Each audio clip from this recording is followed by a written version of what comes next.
ලස්සන සීතල කම්මැලි දවසක හදාගන්න පුළුවන් අපේ ජාතික ආහාරය.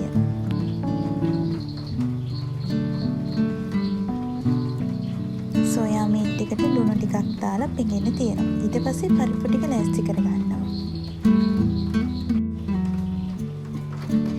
පරිප්පු එකට අවශ්‍ය කර්මනා ටික දාලා පරිප්පු එක ලිපේ තියලා හදමු සෝයා මීට් එක.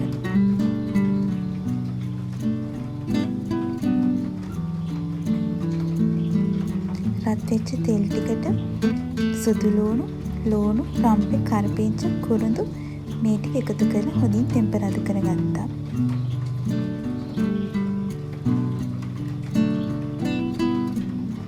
ඊට පස්සේ ගම්බිරිස් කොඩු, මිරිස් කොඩු ටික දාලා මේ ටිකක් වෙලා තෙම්පරාදු කරගත්තා.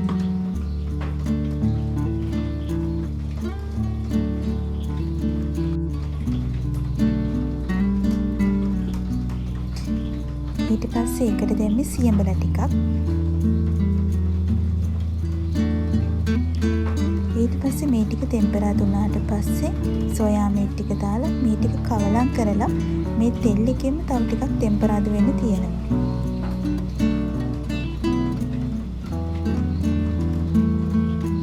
ඊට පස්සේ ලුණු ටිකකුත් දාගන්න පුළුවන්.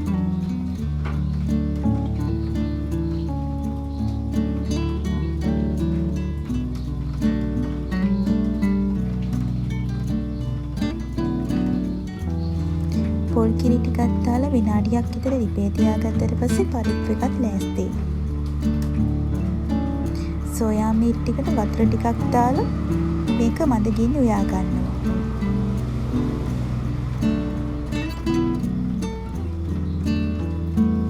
සෝයා මීට් එකත් ලෑස්තියි.